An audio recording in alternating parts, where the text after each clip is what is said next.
the last presentation is really a critical one, so let me set that up for you. This is on the subject of completion by design, and we have two folks that are with us that are going to help us through this presentation, one of whom you've already met. So let me just catch up to myself here. Sorry for a second. So Susan Burleson is the Vice President of Student Success and Communications. You've got it right in your title. And her team is responsible for exploring new opportunities to hiring creative and innovative best practices to Davidson County Community College. Susan, we heard from you before, and you've teed up this presentation well for us. They're trying to impact student completion, providing research and design, evaluation, and planning services to the institution, leading the accreditation process and grant-seeking efforts, facilitating the strategic vision for the college's marketing communications efforts, and coordinating planning for college events. Susan was the campus lead for the planning year of completion by design and continues to facilitate much of the work happening around student success initiatives. Additionally, as a former member and academic leader, former faculty member, and academic leader, she has successfully collaborated with faculty to review student learning outcomes and programs of study to comprehensively redesign student pathways. So we're going to want to learn from her into more coherent and structured educational experiences. And I want to note that we have also with Susan, Michael Westmoreland. Michael is 11 years at the institution, member of the VP, actually the Vice President of Faculty Senate, is a faculty member in humanities and music, and I'm told that active in student success issues. He didn't know until sometime yesterday that he was flying to Chicago. So Michael, we appreciate you stepping up and standing in, and we appreciate both of you leading us down this pathway to success. So let me turn it over to you and have at it. Thank you. We're on now. Good. Michael just leaned over and said, "Do you really do all of that?" So I don't really do all of that. I hopefully help facilitate much of that. I have an excellent team who works with me, so I'm very fortunate. And it's been really interesting, I think, for both of us. We talked about this over lunch, to listen to your strategic planning process. Our process was nothing like this. We didn't have power construction to allow us the time and space to spend 3 days together with a nice cross-functional group of folks from your campuses. So, we're very envious of the process that you guys have been able to go through. But the process is a lot like what our student success team have really had the opportunity to do throughout our completion by design work. So we're going to share with you today a little bit about where we've been, where we are. The first thing I would like for us to do is just look at a quick TV commercial that we did just a couple weeks ago. We ran it during the lead up to the Super Bowl in our area. And it just gives you sort of a brief overview of Davidson County Community College.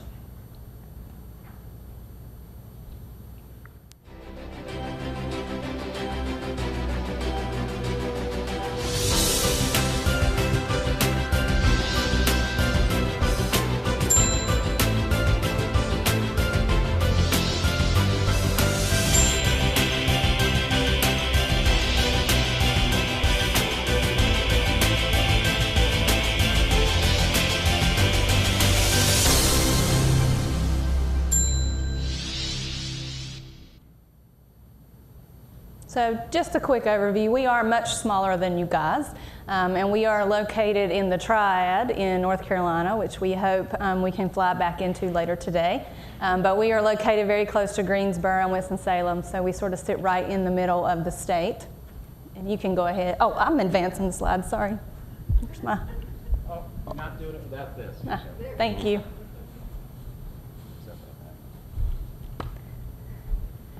So we serve approximately 4,500 curriculum students, about 16,000 students from our area, if you include continuing education and basic skills and things like that.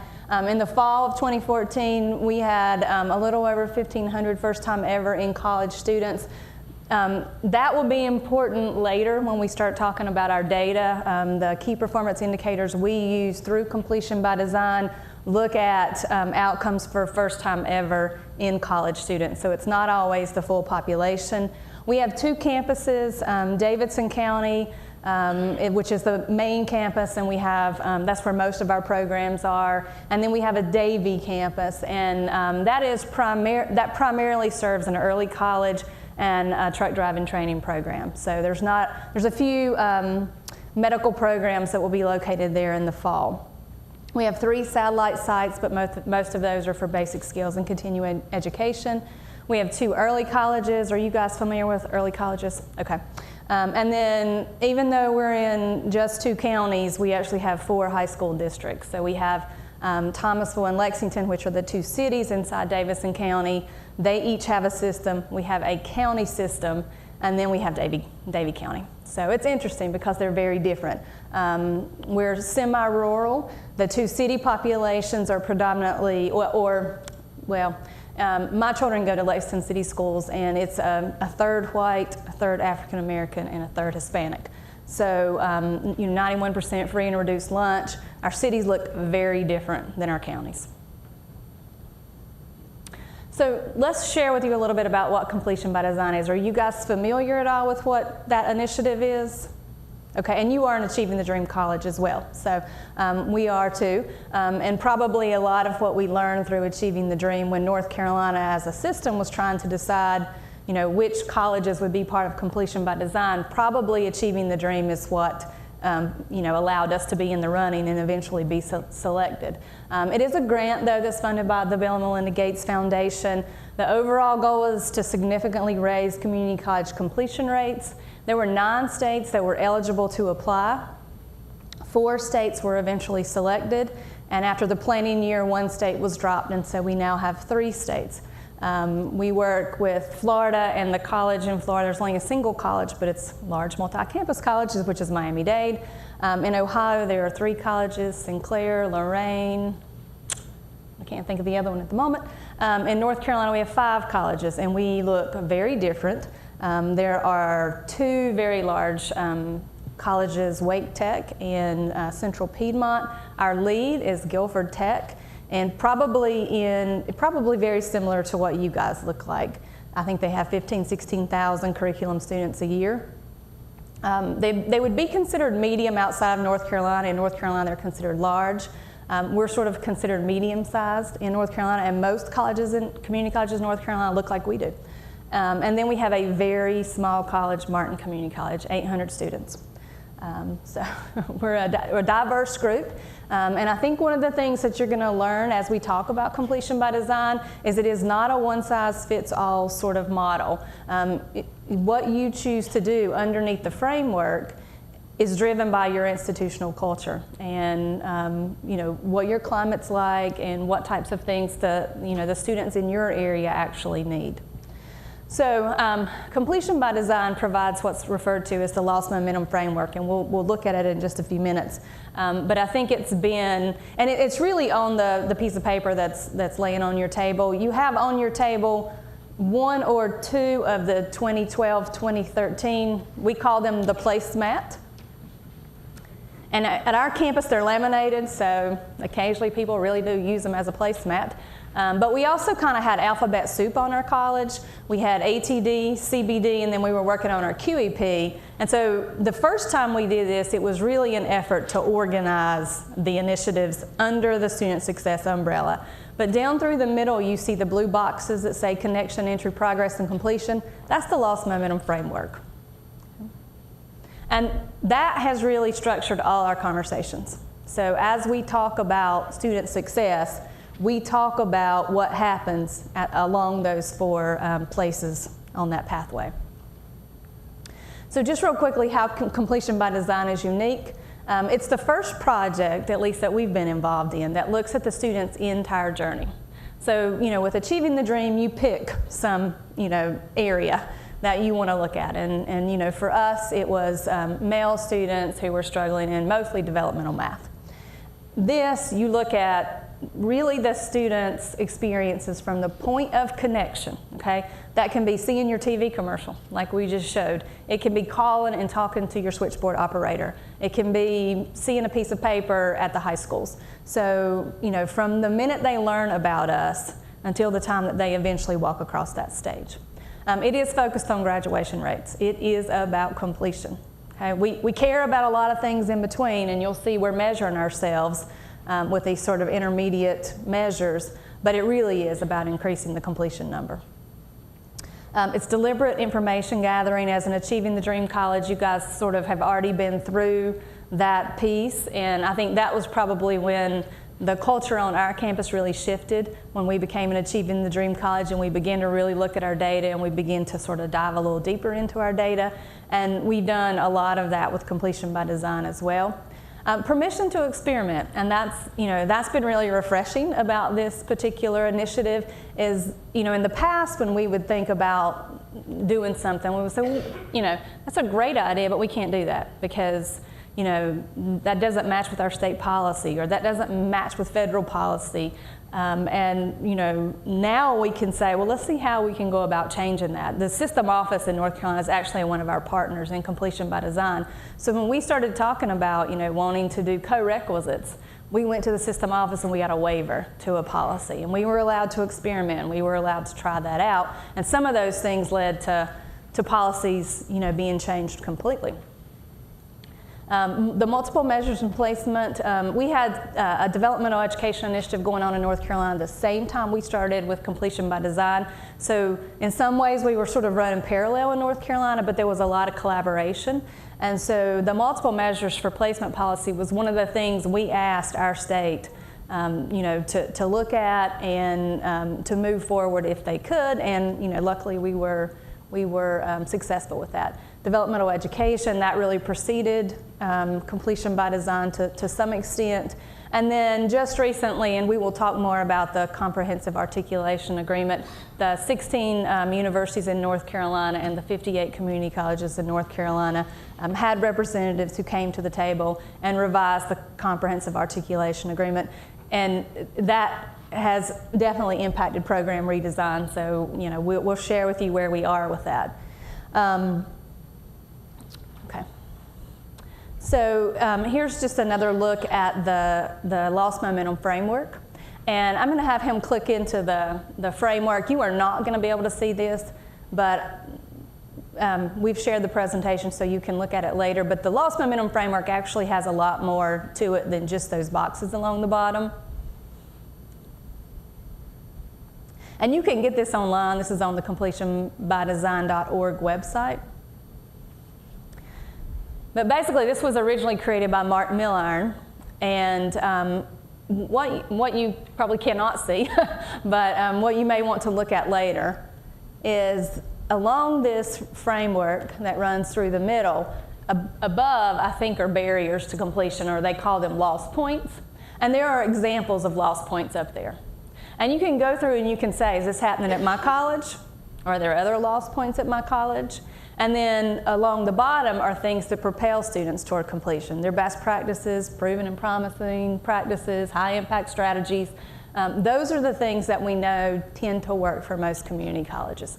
So one of the things that we did is we actually did a really intensive review of the 4 Ps on our campus: policies, programs, practices, and procedures.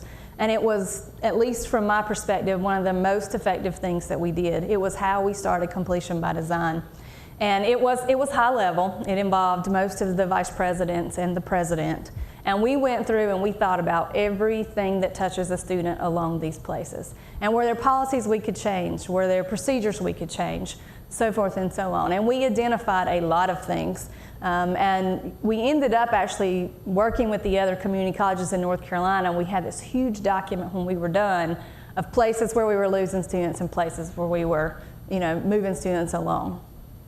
And I would highly recommend, if you want to go down this pathway, that's one of the first things that you do. Oh, he's got it.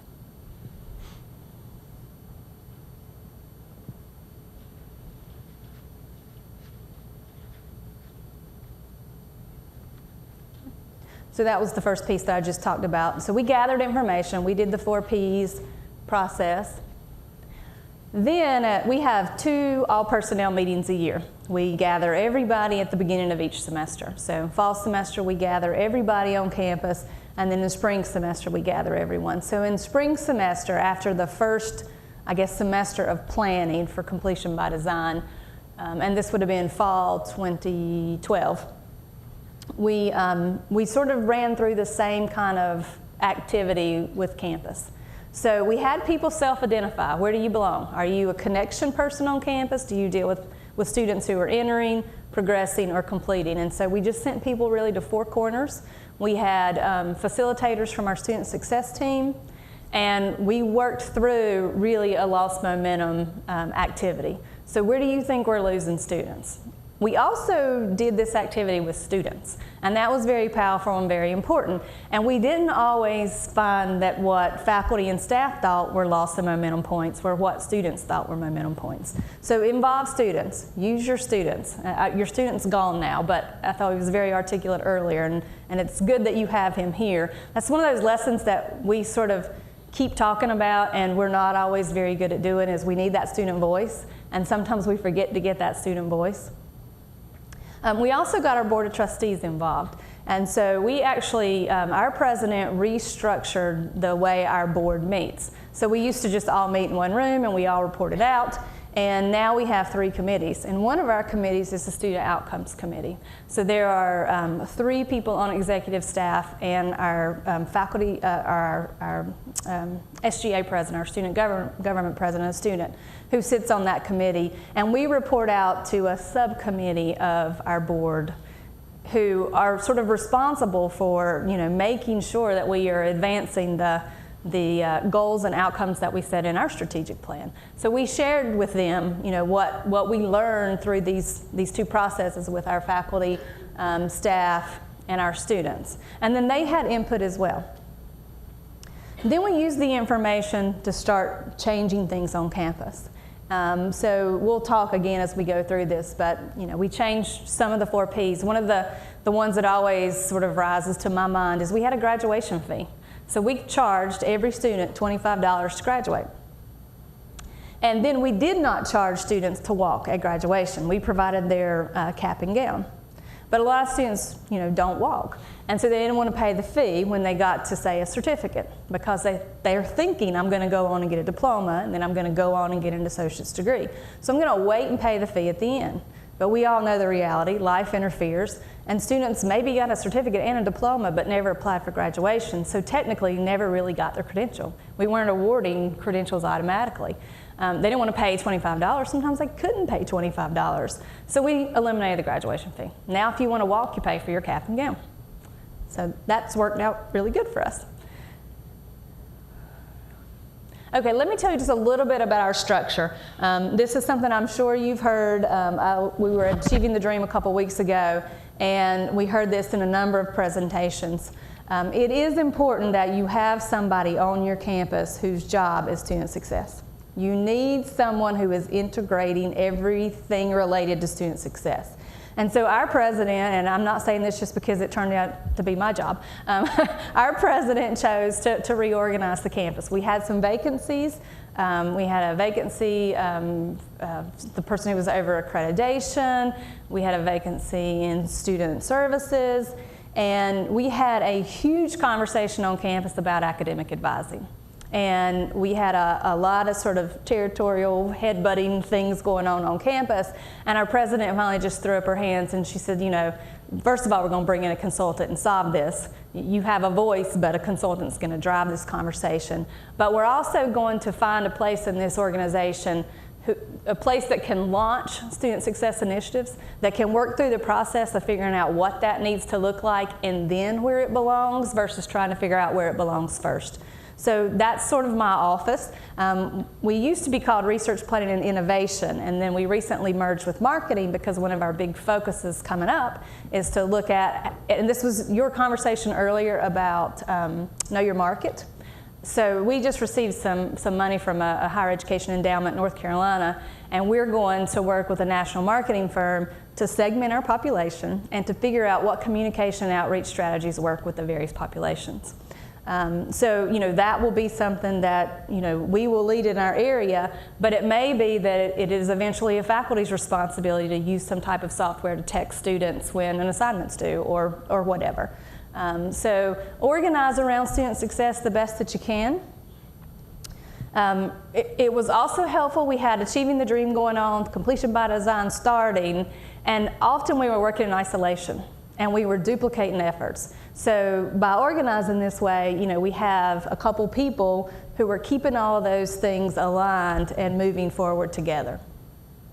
We also have a student success team. We started off calling it our Completion by Design team. It's really merged. We try not really to talk much about Completion by Design or Achieving the Dream or the QEP anymore. We just talk about student success.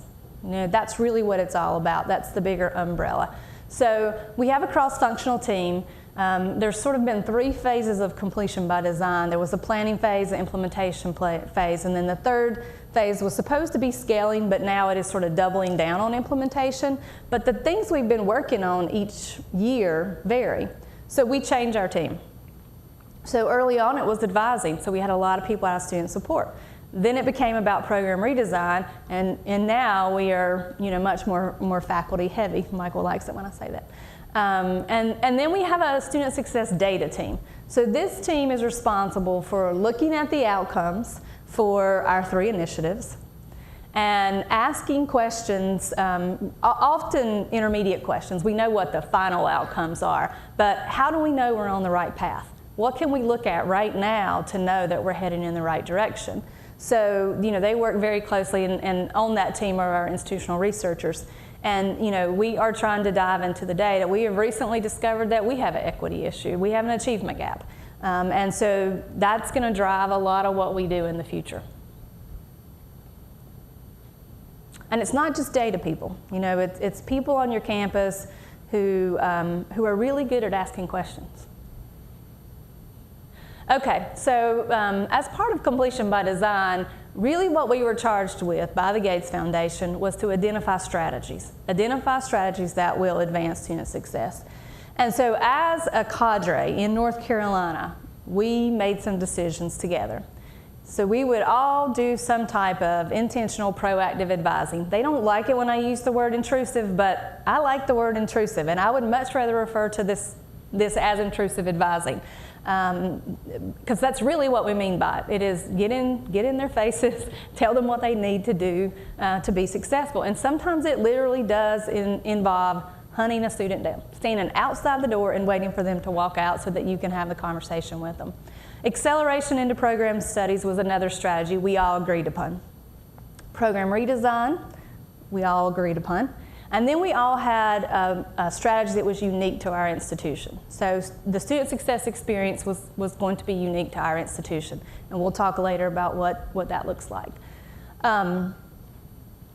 Now, because we all agreed on the strategies, does not mean that we all agreed on how to implement those strategies. Okay? So we all had our own institutional culture and climate, and we had to figure out what would work at our institution with our resources, with our people. So a great example is we went from mostly a faculty-led advising model to a purely centralized professional advising model. GTCC, 20 minutes down the road, went from a centralized advising model to a faculty-driven advising model. And Rob Johnstone will tell you, it was exactly the right decisions for our campuses. So it doesn't mean you have to do the same thing we did. You have to figure out what works at your institution. You want to talk? Sure. Susan, it's probably the longest I've not said anything in a meeting in a long time. So, and the reason for that is, as you probably heard, I didn't find out I was coming until yesterday morning, and she knows way more about this stuff than I do, that she just covered. One thing we did want to say, though, now it's probably going to be a lot more collaborative from here on out, now that we're talking about these things. Actually getting into the advising, actually getting into the program redesign. If you guys have any questions, please just jump in with them. We're not going to wait till the end to do it. It's easier for us to talk about it while we're talking about it. So please just jump right in with your questions. If you have any questions about what we've already gone over, you'll need to direct them to Susan, though. Any questions now? Okay. Okay, so advising, and one of the things that we often talk about, we went from a faculty-driven advising model to a centralized advising, but that's not really how I think about it at all. I don't think as faculty members we were advising before this. We weren't very intentional about our process before this. We were kind of helping the students who happened to show up to advisement figure out their schedule. We were registering students. The type of intensive or intrusive advisement that we wanted to get into wasn't feasible for faculty to carry. There's no way that I could keep up with hundreds of students the way that we try and do in our new model. But the real shift, I think, for us was to the more intrusive model and to the more intentional model. And the other thing that I'll point out, I told Susan earlier today, I think I do more advising now as a faculty member in the new model than I ever did before. And the reason for that, we'll get to in a little bit when we talk about the relationship between the academic side and the student services side of advising. But in essence, we did go to a centralized advisement model. We have 9 advisors, full-time professional advisors. They're split. We have 3 academic schools of learning, and is it 3, 3, and 3? Mm-hmm. Okay, so 3 advisors are basically paired with each of the 3 schools of learning. However, they do work through student services, not through the academic schools themselves. So it is really important to try and work back and forth together. You want to go to the next? And we did have to bring in a consultant. We brought in Ruth Darling from NACADA, and at the time I was, I think, an academic dean, and I would have told you, what, 5 years ago, I guess, 2009, so more than that, that there was no way that we would ever agree to put advising in student services.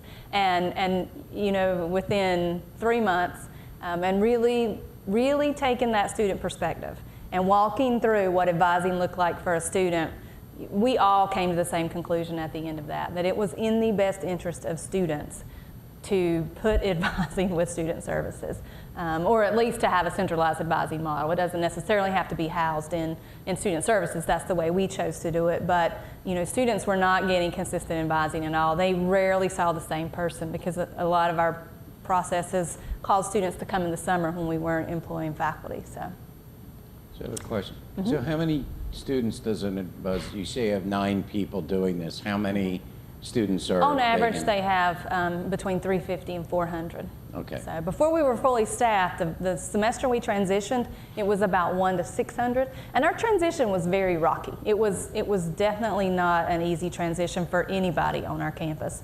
But we've worked through a lot of those kinks. We're fully staffed now, and it's going a whole lot better. And we do get a very good student feedback. And you'll see we have some data that likely supports the new model. So some of the key features, though, talking about the intentional aspect of the advising, it's mandatory.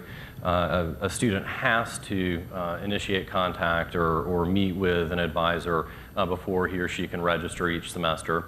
Talk about progress, things like that, and not just students that are in poor academic standing. Everyone has to do it, and it's consistent. We're constantly talking about the process, but and making it better or trying to, but it's consistent. It's applied across all programs, and no matter what your academic standing is. Relationship focused, and that kind of reminds me of the discussion earlier today, because we do have a 1 to 450 or whatever advisor to student ratio, so we do have to rely a lot on technology.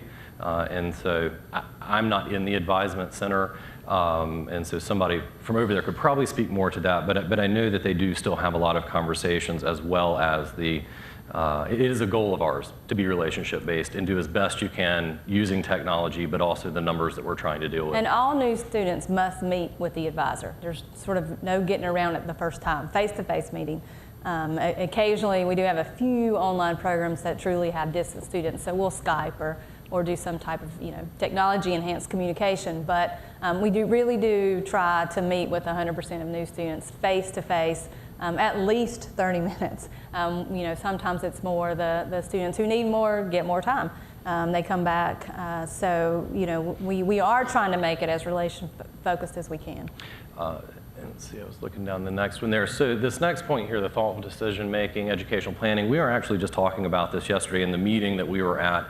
And you know, it's an emphasis, but it's also a place where we need to do more, you know, that thoughtful, the tough decisions or the tough conversations. And that I think we've recognized as something we're focused on, but we need to do a better job of having those conversations with students about their educational future and career paths. And so that's and let me jump in there real quickly. We also restructured enrollment services. So we used to have, you know, lots of people who did lots of pieces. So if you wanted to come to college, you talked to this person about filling out the application, and this person about financial aid, and this person about something else. So we've moved to a case model, a case management model in our enrollment services. So we have people who are trained to have all those conversations, and then we've moved a lot of the paperwork and back of the house processing literally to the back of the house. Students don't see those folks unless it's something that, you know, they really, really need to go back there and talk to a financial aid counselor. For the most part, our enrollment counselors have the conversations about financial aid. They are the people, and then you've got sort of your paper people in the back. The rest of the slide here is the reason that I said that I feel like as a faculty member I do more advising now than I did when we were advising students, and it's because of all of the early alerts, all of the data reporting over the course of the semester that we try and do, and it's universal. We do it for all our students in every class. Early intervention with Starfish. So a lot of this is kind of incorporated in Starfish. The use of midterm grades, we actually fill out our midterm grades as part of Starfish, and they're not really even grades. They're more progress reports. Are you know, in satisfactory, unsatisfactory, or marginal? And there's places to put in comments, and it's real quick. I was not, I'll admit this, I wasn't really thrilled about this. We were talking in Faculty Senate, it seems like 3 or 4 years ago, about trying to do midterm grades for the first time, and by the time we stopped talking about that and came to a conclusion, we were doing quarterly reports on Starfish. And so, but as it turns out, I think the system is pretty easy to use for faculty. I mean, the numbers are really high, right? It's like 90% participation rate with faculty. Full-time faculty is 100%. Okay, well, hey, go us. So, but it's efficient and it works and it makes sense for us, and it's really useful for the students. I think there's some maybe redundancies built in because in addition to this, and it's not on this slide, but we keep our grade books in Moodle for all classes, not just online classes. So if you're in a fully face-to-face class, your grade book is continually up to date online, accessible by the student in real time as well as academic advisors, and there's a lot of access immediately to students and how they're progressing through the semester. So it's very easy institutionally to bring, you know, if a student's off course or off path in a course, it's very easy for somebody to notice that and let the student know, and that information is just really accessible. It obviously is a little bit more work for faculty, but the system itself, the Starfish system, works really well, and it's an efficient way for us to kind of monitor that throughout the semester. And I'd say we do it quarterly, right? 25% midterm. Starfish is now 3 times a semester. Yeah. So you do it 3rd week of class, midterm, and right before the 75% date, which is our drop date. And so whether it be Starfish and the midterm grade type thing, I think there's Moodle alerts that pop up if the grade, you know, in Moodle dips below a certain number, they'll get an email generated. It'll go to the advisor. So people are really finding out right away as soon as a student's not doing what he's supposed to be doing or not doing as well as he should be. Did you all include attendance in Starfish? Okay, so yes. Yeah, the question was about keeping up with attendance, and that's been a learning curve, and I'll admit, Dr. Rickling's not here, so I can say, I mean, keeping attendance is not my thing. I did not want to do it. There's a 10-year running joke at the college about me not knowing how to keep attendance that the registrar's office will make every once in a while. But even I'm doing a little bit better with it too, and we can do that through Starfish. And it's the same sort of thing. Once you have a certain number of attendance issues pop up, a flag goes up, the email goes out, and we also report. So basically when we fill out the progress reports, 25, 50, 75, we'll click where they are: satisfactory, unsatisfactory, marginal. There's a comment block to say why, and then you can click, are there attendance problems, are there completion problems, are there just poor academic performance problems. But it's really fast, and so you can go down and do it very quickly, and attendance is part of the early alert system. And our approach to advising is sort of a developmental approach. So when they first come in, they need a lot. They need a lot from us. But hopefully they become more and more autonomous, and it becomes a balance in the middle. And then hopefully, toward the last year, last semester, they own their educational plan, and they're making the decisions, and they're following an educational plan that they've been given. They don't have to come in and sit down with an advisor, but they do have to communicate with the advisor, whether that's, call them up on the telephone or send them an email and say, this is what I'm thinking about, this is what I'm going to register for, can you release the hold? And then, the advisor checks it and off the student goes. I wanted to add one thing too, it slipped my mind, but you're not limited to these progress reports. Starfish is always going, and so if you notice something with a student, I can log in and just go ahead and click that in between progress reports if there's something that needs to be addressed immediately, and it will go to the advisor and all of that. The other thing I wanted to mention is it's not always negative. I don't use it as much for this because I'm using it a lot for other things, but you can put in kudos or positive reinforcement through Starfish as well, and I know a number of faculty use it in that way. And that's probably had more of an impact on students than the negative. When they get a kudo, and we ask them what they think about Starfish, it's the kudos that are driving success. Now, the ones who are not getting kudos will say, oh my gosh, I didn't realize I was doing so bad. I got starfished. I mean, it's become, sort of a verb on our campus. But, I've been starfished, and so, I know I got to get over to tutoring or whatever in order to get back on track. Well, I always like the Monday after I've run the reports, and I'll walk into class and I'll say, so I just filled out Starfish, and people will be like, yeah, I saw it, and I've got an email from my advisor, and so the students really are engaged by it, and the system allows advisors to prioritize their interventions. So if a student has 6 flags, which might be out of just 2 classes because you do 3 flags per class. If a student has 6 flags, then it's going to lead to this intervention. If a student has 12 flags, it's going to lead to this intervention. So, advisors are able to use that system to prioritize who really needs the intervention now and who might just need an email nudge to get over to the, to the Learning Commons. Does the email get sent automatically, or does the advisor have to actually send the email? It's automatic. Yeah. What we did basically was we tailored emails for our students and for our services. So if you get a attendance flag, you get this email. If you get a missing assignment, you get this flag. And if you have a lot of them say the same thing, but if you have a grade that drops below 70, you get this particular email.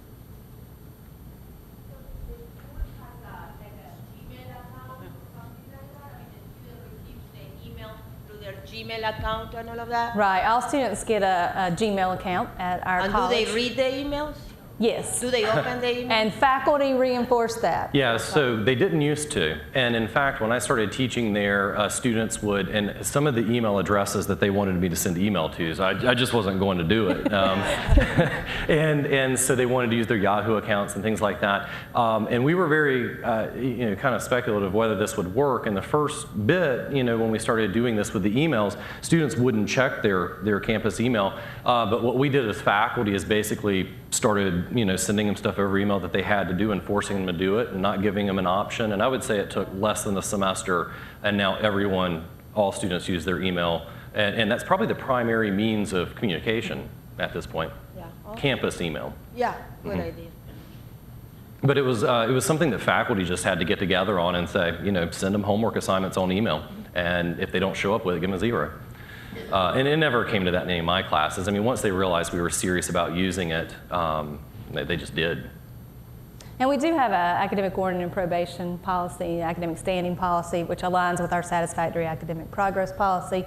And we do put holds on students who have moved from good standing to warning or probation, which requires them to come in and develop an academic recovery plan with the advisor, and then they are given specific tasks that they have to do, like go to the Learning Commons, or we have an online tutoring service called Upswing, and so they have to demonstrate that they're making an effort in order to have that hold removed, and for them to register for the next semester.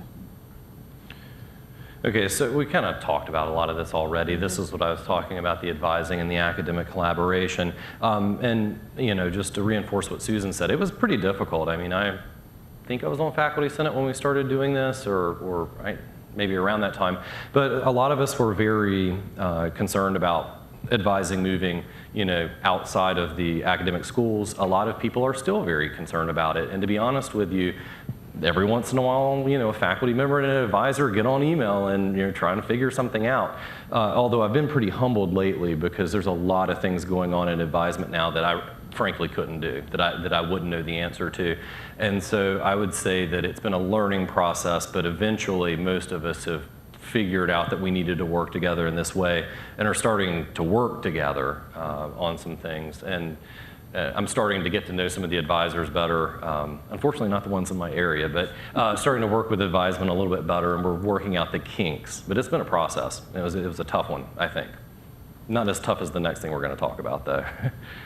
Yeah, and faculty mentoring's up here. This is one of those things that we're really sort of trying to figure out. And when we had the conversations in 2009 with an NACADA consultant, there was a lot of concern, and it was viewed as taking advising away from faculty, which was really never what would happen. I mean, as long as you're in the classroom, you're going to have opportunities to advise. What we really are trying to develop is a model where advisors are focused on the Davidson County Community College experience, and faculty are focused on what happens when you leave Davidson County Community College, whether it's to transfer, whether it's to go into a career. And so we really want the mentoring relationship to be about what happens when you leave. How do you, what are the types of things you need to do if you want to go to graduate school in your last 2 years? What courses do you need to take? What experiences do you need to take advantage of? What are the careers that might be an option if you're a psychology major, which was my major? If I want to be an accountant or a nurse, or one of the things that we might do right after we leave community college, what are the experiences that you need to get? What do you need to look like when you go to an interview? Those types of things, can happen with faculty who've worked in the field, who are much more knowledgeable about the field than an academic advisor. So we've sort of figured out faculty mentoring for our AAS students. It's been much more difficult to figure out what faculty mentoring looks like for students who are in our transfer programs. It's also not a forced relationship. I mean, when you think of the mentors that have made an impact on you, they're not people somebody assigned you to. They're people you naturally developed a relationship with. So we've tried to do little mixers and things that allow students to meet those faculty. And again, those relationships are they develop so much easier when you're in an AAS program and you're often seeing the same faculty in multiple classes over multiple semesters. So this is one of those still a work in progress things. And Susan knows I'm always saying in meetings, but we have a lot of things to work on in the college transfer area. I think looking at the AAS programs and how we adjust to some of the changes, things can seem very vanilla and very general in our area. And the mentoring aspect and the relationship between faculty and students is a big part of that. And there's a lot of factors for that, but it's not a simple issue that we've been able to correct, and we're still trying to figure out that aspect of it. Just real quickly, because we're about to move into program redesign, and I want to give it the time it deserves. There are lots of things that have happened both in our state and at our institution to accelerate students into programs of study. We do early career counseling. We actually moved our career counselors, we have 3, into enrollment services. So they are front end instead of going out the door, which is what our career counselors had been doing. They also go into all of our student success courses and do a career exploration module with our students. And we'll talk about student success course in a minute, but it's required of most new students. At the system level, they pass multiple measures for placement. So a student with a high school GPA unweighted of 2.6 and the the right 4 math courses are exempt from developmental education. And we had a big debate in the state over whether to use 2.6 or 3.0. We went with 2.6 because we really wanted to take a risk, and we figured 3.0 wouldn't catch a whole lot of extra students. Early data indicates that they are doing just as good, if not better, than students who come through DevEd. Now, 2.6 to 3.0 is an at-risk category. They're not doing as good as students who come out of high school with a 3.0 or higher, but they are doing as well as students who've gone through developmental education. We have now a required retest review policy. So if you don't hit multiple measures placement, you take our placement test, which is now the it's called the NC-DAP. It's a diagnostic test. It also has some kinks that still needs to be worked through.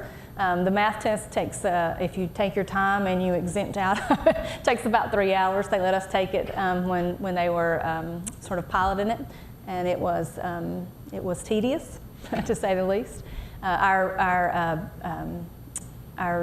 institutional researcher, who had taught statistics, placed in the 5th level of developmental math. He did not place into curriculum math. So it is an interesting test and very long, and they're working on making that a little more student friendly.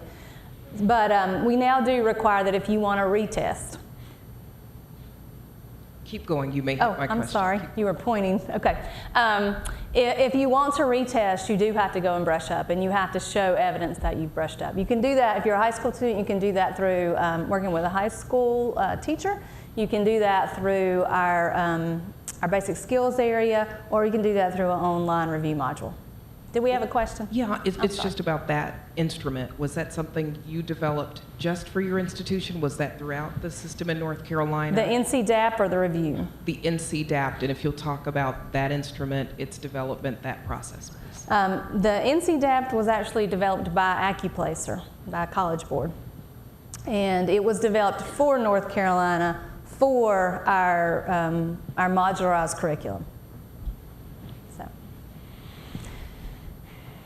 We did revise course prerequisites and co-requisites, and I think we'll talk a little bit about that when we get into program redesign. And then we have spent a lot of time and effort in creating this structured pathway. Part of it is related to advising in that intake process and the changes to the enrollment model, but it also has to do with programs of study. Any questions about advising before we shift into program redesign? Okay. This is the most exciting thing we've done lately, and by exciting I mean a lot of things. It was a very complicated and difficult process. There were lots of conversations and lots more conversations, and we're not done. we're still conversing. The gentleman that was here from Aspen, Josh, is he still here? No.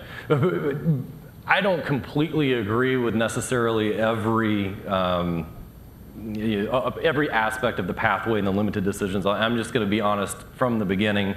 I represent much more of a traditional liberal arts faculty sort of position. I like choice, I like freedom, I like the openness, and this is what a lot of our conversations are about. But I am of the opinion that the pathways are valuable and necessary and important. I think we can have it, kind of both ways in a lot of cases, and that's what we spend most of our time talking about. And most of our process in general was through a lot of dialogue, and it was very difficult. And our experience was not that programs were safe or jobs were safe or positions were, everything's on the table when you go through a program redesign as far as I'm concerned. And there's a lot of issues that don't get captured in that. For instance, well, I may still have a job, but I may teach 6 or 7 sections of the same section or the same class if you limit some of the other options that are out there. And so there's just a lot of things that from the faculty perspective, and if you have questions you can ask them, I'll try and answer them, that I can kind of speak to, but we'll try and do the general sort of process first and how we sort of went through it. You want to start about how the process started? Yeah, well, here's sort of our goal, and that was to create these structured, coherent programs of study where learning outcomes built upon one another. Okay, and that's probably not what we had. Students came in, they often made course selections, sometimes in conjunction with a faculty advisor or an advisor in our advisement center, just based on availability. I can remember handing students catalogs and saying, pick from these 25 courses, you know, a humanities or a social science, and does anything in here look interesting to you? And you know, it's like, what do you have on Monday, Wednesday, Friday, 10 o'clock? Okay, that's what I'm going to take. So, you know, there was no coherence, particularly in our AA and AS programs. It's really hard to have those conversations about what a coherent pathway looks like for basically general education. And that was our most difficult, I guess, you know, conversations and stumbling blocks. But we did want it to be aligned with transfer.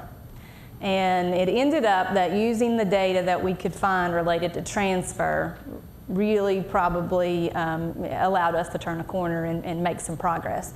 We could have sat around we could still be talking about the value of the liberal education. Some faculty are still talking about that. Well, we are. thing, Mike so, and I talked about it all the way here yesterday. You know, it's still a struggle, and it's still something that, you know, we continue to revisit, and we're not done. And we're actually not very happy with where we went with the state. Because we did it, and then the state came behind us and did it even more. They limited our choice even more. So, you know, it's still a work in progress. And kind of to contextualize what Susan was saying, the articulation agreement with the state, we were in a tough spot, community colleges, working with the university system in North Carolina, and they just want to take as little as possible. And we still have a lot of courses that technically they'll give you credit for, but it's that same old thing. We'll give you an elective credit, and you'll have to retake it and extend your, you know, your stay with us. And I think Susan's right. I really fought against limiting. I mean, we cut courses out of our catalogs, and I was not for really any of that. Even courses I didn't think were all that interesting, I wanted to keep in there. But I turned a corner too when I really took a hard look at what is going to get our students through college the fastest at the most universities. And for us, that was kind of the center sort of part of the conversation every time we sat down about it. And there's a slide on here that Susan and her group put together. You want to that went, you know, some of our major courses, and we had across the top the different colleges in our area that we feed into and whether they would take it and how they would take it. And it was scary how many classes that we thought were bread and butter classes that were electives, you know, at other places. And so that was very insightful. That situation or that process will be different for you guys depending on your relationship with your universities. And so it's always going to be different based on your context. Ours ended up going even further than I think we wanted it to. But I think the process to get there and those conversations are probably the same no matter where you do it. Yeah. And just real quickly, here are the design principles that we established at Davidson. You know, we wanted a clear sequence of courses with limited electives. We often refer to focused choice instead of limited electives. Sometimes the language influences how people sort of view what you're doing. We wanted to establish essential prerequisites for every certificate or degree program. Once we went to modularized math and English, it was important to say, all right, what level do you need? Before we had 3 courses, now we have 8 modules of math. And so, you know, the biggest stumbling block, I think, for students is now eliminated from most programs of study. You don't have to do Math 060, 070, or 080 for most of our AAS programs. And that was tacked on to the end of Math 070, which was required for all of our AAS programs. So, you know, now we're down to what do you need to be successful, you know, in this particular area. Eliminate requirements that are not, again, essential to success in a chosen field or study. Put the student success course in the first semester. Our student success course is based on Skip Downing's on-course principles. There are 8 principles, and it's sort of a blend of life skills and study skills. So he has 2 books. One's sort of more life skills focused, and another one is a blend with the study skills, which we felt like our students needed, and we started with the book that was life skills, and students said, we need some study skills. So we went to the study skills book. And put math as early as possible in the curriculum. I'm sure in Chicago, folks are just as phobic of math as they are in North Carolina. And we have students, and we've done degree audits, who have every requirement for a degree but math. And they can't seem to get through math. So, you know, you wanted it as early as possible so that they don't save it to the last semester, and then it becomes the thing that prevents them from getting the degree. We're going to go through each of these separately, so I'm going to move through this. I'll let Mike, we again, with program redesign, we evaluated our policies and our procedures, and we looked to see what kind of things need to change in order to get students through. Yeah, I think we can go through this one really quickly because we've talked about everything except for the student success course is mandatory for everyone. I'm not sure if we mentioned that or not, right? But the first semester, and that seems to have really had a positive impact. We have Lots of people. 2 faculty who are devoted solely to the student success course.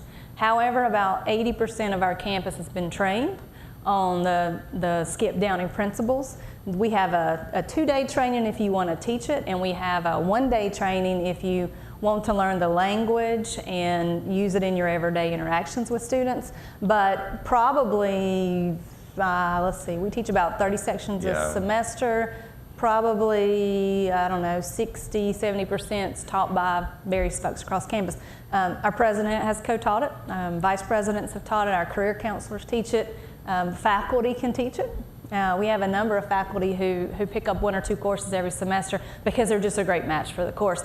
Our associate dean who schedules this course is very intentional about who she puts in there. It is a very touchy-feely kind of course, and you need the right people teaching that course. So we really try to get a proper match. Yeah, I was trained to do it, and it surprised me they wanted me to do it. I'm not very touchy-feely, but I've not taught the course yet just because for those of us in other disciplines, you have to make room in the schedule, and I've not had enough open space in the schedule, but almost all of us. And we also took the approach that it was kind of a professional development, and they're the kinds of things you can apply to all your courses and all your disciplines, and so a good number of faculty have taken the training and can teach the course if we ever need to, although I'd probably need to take the training again, but most of us have done it.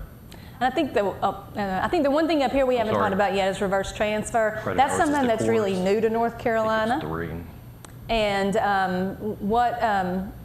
we are fortunate because as a completion by design college, we were invited to be a pilot. And so right now there are some universities in North Carolina and some community colleges in North Carolina where the universities will transfer back credits automatically to us. And when a student has enough to get the associate's degree, we automatically confer that degree. There's a question about how many credits it is. I think it's 3 credits, 3. But it's an 090 course. It's a 090. So there's no transfer credit. I think the only thing we require for, say, the AAAS that you don't receive transfer credit for, I mean, it's part of the program of study, but it wouldn't count towards transferring. They do have to pay for it. No, we'll talk in just a minute. Not everybody. It amounts to be most everybody for at our college. We had intended for everybody to take it, but for budget reasons, we changed the policy a little bit, and we'll show you the policy in just a sec. But it's most new students. There it is. Sorry, I should have just flipped on. So beginning in fall 2014, we were scaling it up, and the course has been on our campus for a very long time. And I don't know how you guys do admissions into your selective programs, but students who were interested in getting nursing and some of the allied health programs, if they took the student success course, they got 1 point toward admissions, toward the formula. So we had that group of students taking the course. Then prior to going to modularization, we had students who would place into Dev Ed. So they could take a 4-credit-hour I think math class and a 5-credit-hour English and reading class combined and a 3-credit-hour ACA on an O and get full-time status and full Pell. So we had this interesting distribution of students, allied health and nursing students who are often very strong students and students who were in very low levels of Dev Ed. And so, we had students of sort of all types in that course. And we actually did a student focus group. I know you guys, some of you have been to Achieving the Dream. They always end with a student panel. And so we've done student panels at our open and closing sessions. And so we did a student panel 1 year, and we had students who had been in our Backpacks to Briefcases program and students who were nursing students, but they had all taken ACA on an O, and every single one of them, from a 15, 16-year-old little girl to a, 70-year-old man who had started in basic skills, all said, you should require this course of your students. And, after that, it wasn't really hard to convince people that we really needed to do it on our campus. We had planned to ask require all new students to take it. We put it in the beginning of every program of study. We did not have the resources. because of budget cuts in North Carolina, to offer that many courses. We also do not want to offer it online except for students who have to take it online. So we don't want to try to meet that need by just putting a whole bunch of online courses out there and letting them go through it, because we've developed a pretty good one, but we're not convinced it's an equivalent experience. Have you ever offered that course in the summer prior to their freshman year? Yes.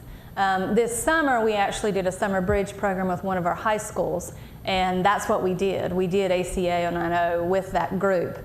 And that group, if I recall, we embedded a lot of reading pieces to try to help them they had already tested at the beginning at the end of their senior year.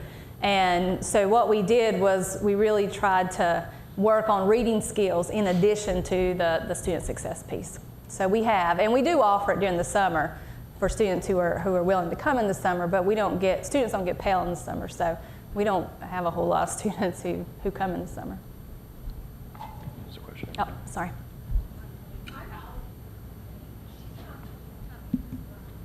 I'm a philosopher. However, I've been infected with this data thing. What data do you have to support that this makes a difference? Our speaker yesterday said it didn't. What are you talking about particularly that didn't? The freshman, or the learning, what am I talking about? First year experience courses. Yeah, we do have some data. This particular course has a higher course success rate and a higher course retention rate than any other course on our campus.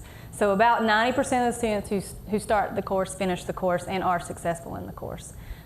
We also have looked at how those students do in concurrent courses, particularly Dev Ed, and subsequent courses. And they do perform slightly better than students that don't take the course. So we have some data. I'm not positive. We'd have to look at that, but yeah. Okay, so let's talk about what we did and how we got started. So we had a lot of access to data because we were, as a completion by design school, we were working with firms who could really help you delve into your data way beyond what your own data systems can probably do. So one of the things that we decided to do was start with the low-hanging fruit. So what are the 3 programs that graduate the most students? Okay? If you can impact those, then you can graduate more students. So we chose 3 programs. We chose, and instead of, it was AA was the real program, but the AS is so similar to our AA that we decided to go ahead and do both at the same time. We did our allied health programs, and we did our computer and business programs. We gathered lots of data. We had enrollment data. We had retention, completion, and course success data. And then we had the transfer data, and we had advisory board input. And interestingly, your advisory boards can sort of work in a good direction and a bad direction. We think a lot of, or if you talk to the deans in those areas, a lot of the course creep that I think Josh was talking about earlier, where you just keep adding courses to programs. And we had programs that were like 76 credit hours to get an AAS program, when the state only requires 64. Okay? So we had like advanced certificates added on to associate degrees, but we required you to get it all to get the associate degree. So, what our deans will tell us is the reason why we have so many courses is because our advisory boards say, well, your students are coming out and they're not able to communicate, so add a communication course. We really want your students to have, this particular computer type of, skill, so make them take this. So we think some of our course creep actually came from our advisory boards. Since then, we have need to speed it up. Since then, we have gone back to our advisory boards and talked to them about, we are dragging out completion for these students. What's essential? What's needed? And so we used a lot of that input to drive what we did. You cannot see this, and I'm sorry, but this is just a teeny little snapshot of what we had. So when we went to talk to transfer faculty, what we did was we looked at all the courses, and we did this actually as a cadre, so we looked at all the courses that are offered at community college that transfer. We looked at the 16 universities that our the public universities that our students that are in our state. And we looked at what each course transferred as at each of those institutions. okay? And I know you can't see this, but the place where the match was most off was with the humanities, unfortunately for Michael.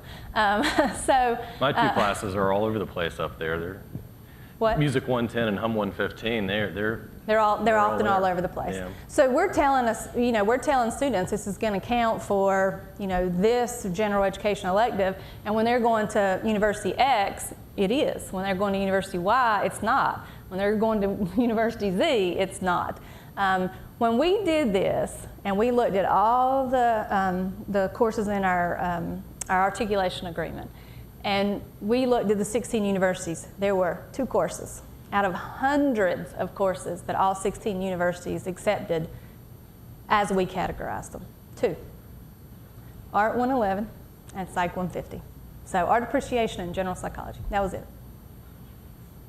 So we began to look at this type of data when we began to make decisions. And I'll let Michael talk from here because his perspective matters a lot more than mine. No, it's okay, and just very quickly, I mean, it's a balancing act because I was very committed. And a very quick story, we used to have an associate in fine arts and music, and we had students that wanted to study music, and I was the music instructor and taught them.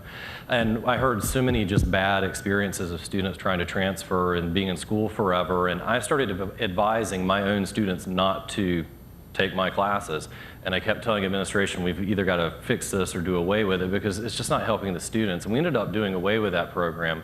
And I just mentioned that because I'm very committed to the transferability and students having an efficient run at it and using tax dollars wisely. And I'm very committed to that.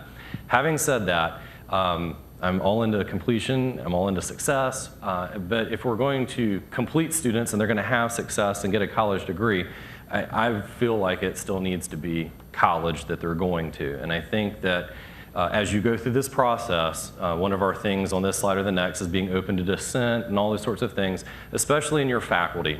It's going to be a very tough discussion to have across the board if you were to start realigning programs and those types of things. But you need to value and listen to your faculty because those are the people that are going to protect that college experience and make sure that your students are getting that when they come through. And hopefully we're still having that conversation, but you've got to balance because you've got to make sure the programs make sense. But I think, as long as there's an opportunity to have some choice in there, you should try and preserve it where you can. There's a big difference between a student who puts off math forever. I mean, that's a specific issue that we can address, and we can make sure we do that through program design. It doesn't mean that we should only allow one particular humanities class to fulfill this requirement for this program of study when there could be 3 or 4 that might.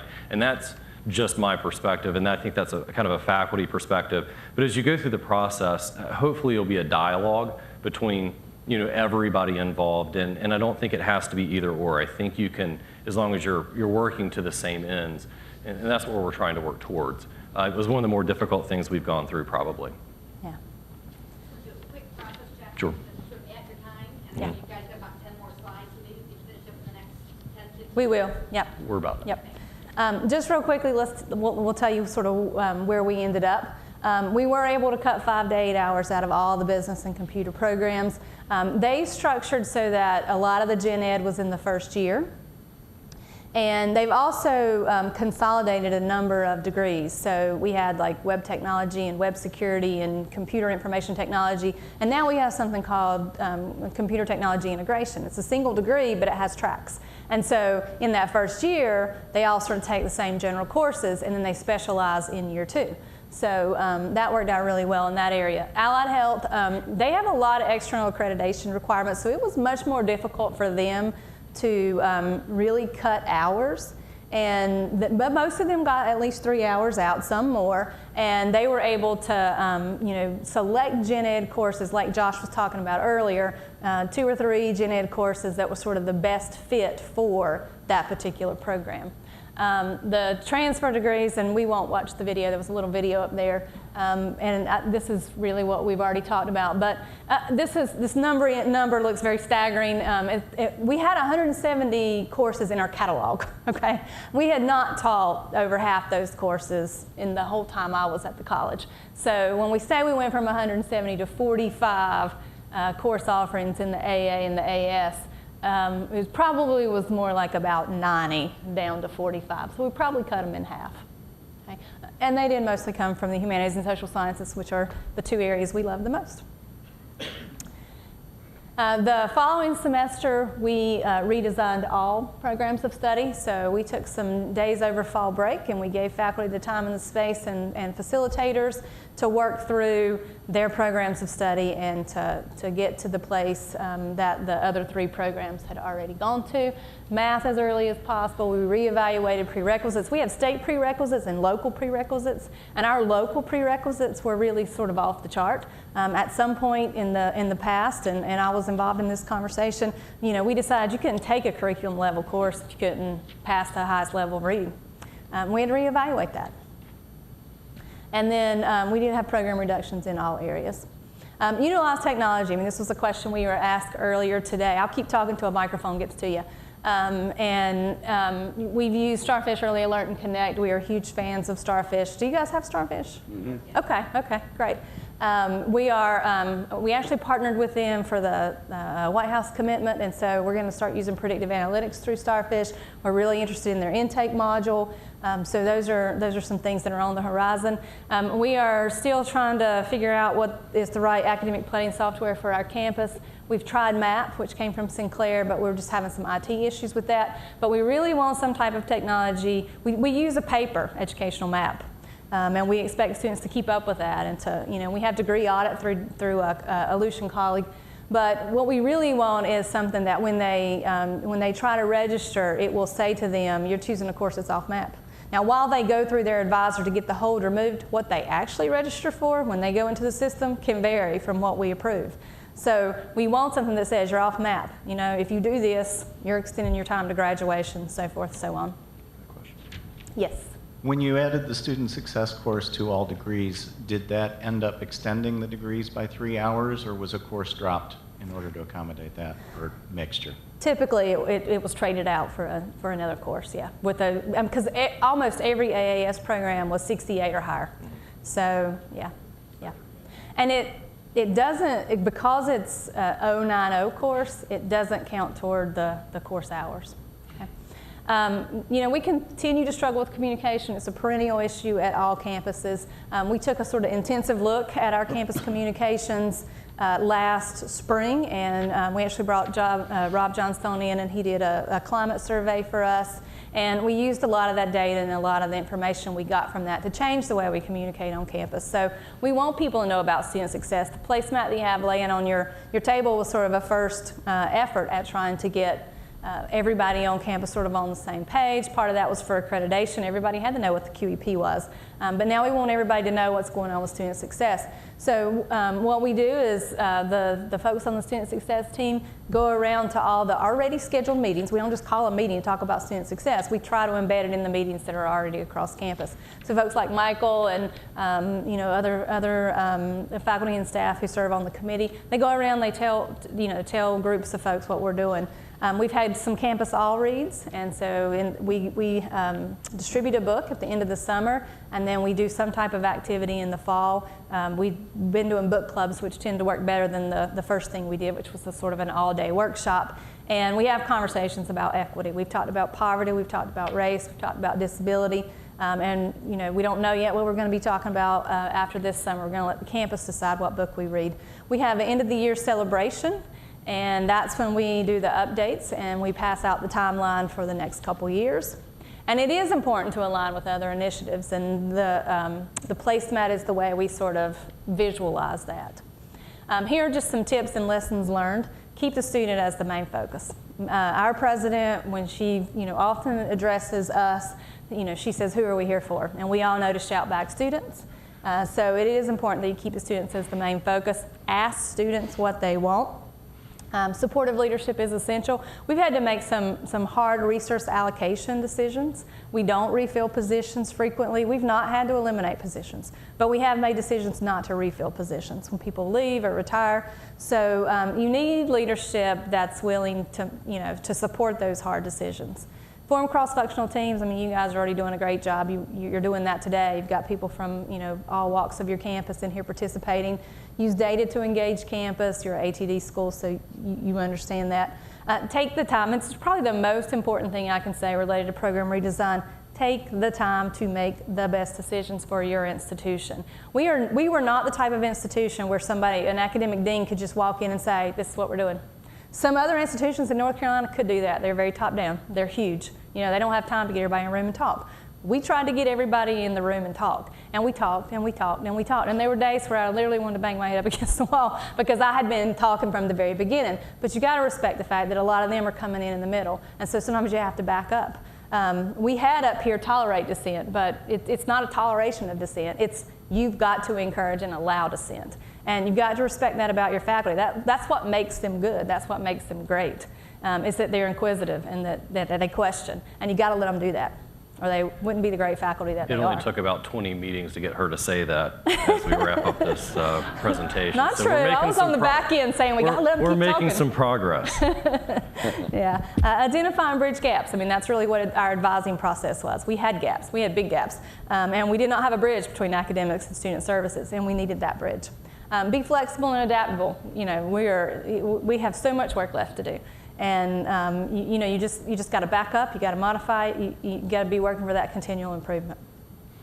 Stay focused on the big picture and the overall strategic plan. You guys will have a great one, I'm sure, when tomorrow ends or in the next coming months. I just want to give you a little bit of data. Our overall fall to spring retention rate is around 75%. Our fall to fall retention rate is about 55%. So it's not great. We still have a long way to go. But our overall course retention rates are looking better. This is since Starfish, since intrusive advising, not really since program redesign, since those really just went into effect. We probably haven't had enough time to measure those. You know, we don't know exactly what's making the difference in our data, but you know, we're doing some good things. This is the percentage of courses withdrawn from by first term students. I think it was either 2011 or 2012, someone went to no late registration. And no late registration in the fall is 2 weeks prior to the start of classes. So it's not like the last day before classes start or the first day of classes. No late registration's backed up pretty far on our campus. And we make few exceptions to that. We do make some, but just for a college-ready student. So we've seen our course withdrawal rates decrease in both spring and fall. Our average GPA has increased. It had a nice little spike in 2012. It came back down in 2013 and 14, but it's still better than it was in 2011. You probably can't see this. Gates measures us on what they call key performance indicators. The orange boxes along the bottom of your chart are the previous KPIs. Some of them have been revised. And we'll share this presentation with you guys so you can look. But all of our KPIs are going in a positive direction with the exception of a few. One is developmental education. And we weren't surprised by that. So we took out the best students through multiple measures and we allowed them to go into curriculum math. So what you're left with in DevEd, again, are students who probably really do belong in DevEd and who need developmental education. And so they're not being as successful. You don't have that other group in there to pull your mean up. And then this is what's laying on your table. And you know, this is something that I think people look forward to getting because it sort of sets the vision for the college for the next year. And so again, we sort of put everything under student success. The first year we did it, we were still trying to help people understand what was completion by design, what was achieving the dream, and what was the QEP. So we had our little boxes. But you have the new one on your table, and the new one doesn't have those little color-coded boxes. It's just all student success. And it doesn't matter which initiative is working on it. It's all about student success. And then on the back side, this is the first year. We were able to show what was going to happen over a 2-year period, and that was partly because of the way we were planning with completion by design. We were also trying to keep in the forefront of folks' mind what it really means to be focused on equity. We had a lot of conversations about equality versus equity, and so we were really trying to keep that in folks' mind. And this year, we put on the back of ours the publication and information from the AACC publication about community colleges. I feel like I talked as fast as Sheila. It's pretty good for a Southern girl. Okay, any questions? I see a few hands. Did you want to say anything else, Michael? Because I just took over there. You're good. Okay. So I have a quick question about pathways. Having pathways assumes that students know where they want to go. Not if you make them general enough, which I think is part of the problem. So one of the things we're struggling with, I mean, you want to try and, because I went, to four-year university. I changed my major 4 times. Right. I studied overseas for a semester. My senior year, I took archaeology, intro to Old Testament.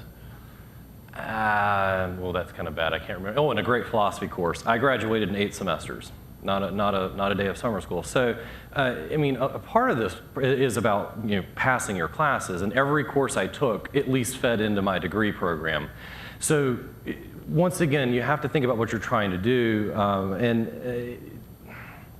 we're in a different situation in North Carolina because they have gotten really strict in terms of the transferability of certain programs, those sorts of things. But I think, unfortunately, at least in the college transfer area, to make sure that every single thing you do does this, we almost are so generic and vanilla, and that's part of our problems. She's smiling. I rail on this all the time in every meeting, but we have real issues with that. And I've been advocating for trying to bring back pre-majors and things like that that are a little bit more. So I'm advocating for that, and but it's a tough road, and that's why the conversation's never done. I think we're going to try and bring some of those things back in, but it's going to have to do with your situation with the institutions you transfer students to.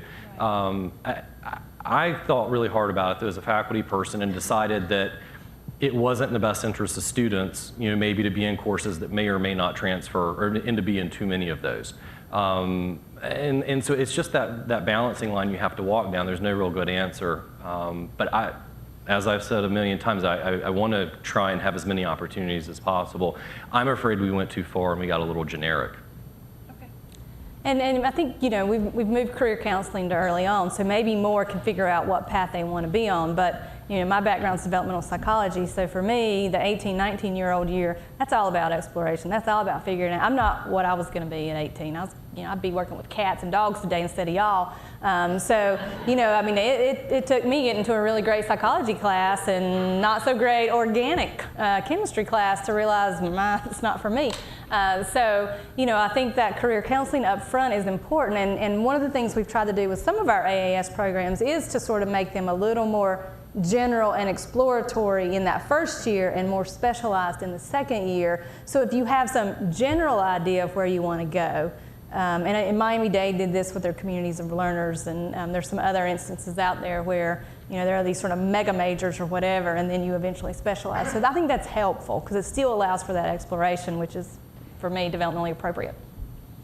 Do these pathways allow science majors to get the associates and then graduate in 4 years with a bachelor's? Yes, now, under the new CAA, that is supposed to be the guarantee. That you transfer in with junior status. What was the question? Oh, I'm sorry. He asked if science majors were able to graduate with an associate degree in science, go on to the university and finish in 4 years. But you said supposedly. Yeah, we haven't had enough time yet to make sure. So there's no guarantee that it's going to work out. The universities have guaranteed it. So if a student takes what they're supposed to take with us, transfers when they're supposed to, and takes what they're supposed to take at the university, doesn't fail courses, doesn't stop out, then yes. So Meg, you have another question back there? It's going to have to be our last one back in the corner. Ooh, I get the last question. The last question. Here's a disruptive technology for you. The required liberal arts class, which disrupted me from a pre-med track, to great benefit, I think, because I'm happier, probably not as rich. Is there room on the pathway model for this kind of exposure model to classes that students may have never thought about taking or the value of? I would say that there should be and can be. but if you're not careful, there won't be. So once again, it's going to be different for you guys because it's going to have to do with your articulation agreement. A lot of things that we had to cut, we had a different thing that we were looking at, but you and I spoke earlier, and I kind of mentioned this. It bothers me. I want to revisit at our institution that there are AAS programs, where a lot of these pathways are, that specify a specific course that you must take in the various liberal arts disciplines that you're required to take. And I would like to lighten up on some of those things because I think that we need to offer opportunity where we can. And you have to, I would say you have to make sure you start off with that mentality and make sure you bring that to the table from the very first part of the conversation and push forward all the way through, because you can easily lose those opportunities. And my perspective is you need to keep as many of those in there as possible. But I think you can do that. There's not much accidental exploration that happens anymore, which, for our students that may need to be there. But if an advisor was standing up here, an advisor would tell you, if a student came in and said, I am really interested in sociology, but my program requires psychology, they would make that course substitution. So if a student is aware enough to know what they want to explore and they want to go off path, we will typically make that exception. Awesome. Particularly when you're talking about gen ed courses. No, awesome. And what I was going to say is, I think you guys have generated a lot of interest, and I suspect a lot of conversation about what you've presented here today. And remember, to the room, we're not going in to figure out all the answers, only the directions we're going to go in. So we'd like to reserve the right to come back to you guys and get some, advice and counsel if, in fact, they go down that road. And we're all about sharing, so if there's anything you want from us, we will give it to you. And just let us know, and we'll be glad to share any of the pieces that you've seen today or anything else you might have questions about. What's the temperature back home when you left? When we left yesterday, it was 72. Maybe we'll come to you next time. Yeah. Maybe so, but we're flying into the snow It's tonight. snowing there now, so we'll wait a while. Guys, thanks so much. Join me in thanking Susan and Michael for this. And good luck getting back. Good luck getting back. Thank you. Thanks.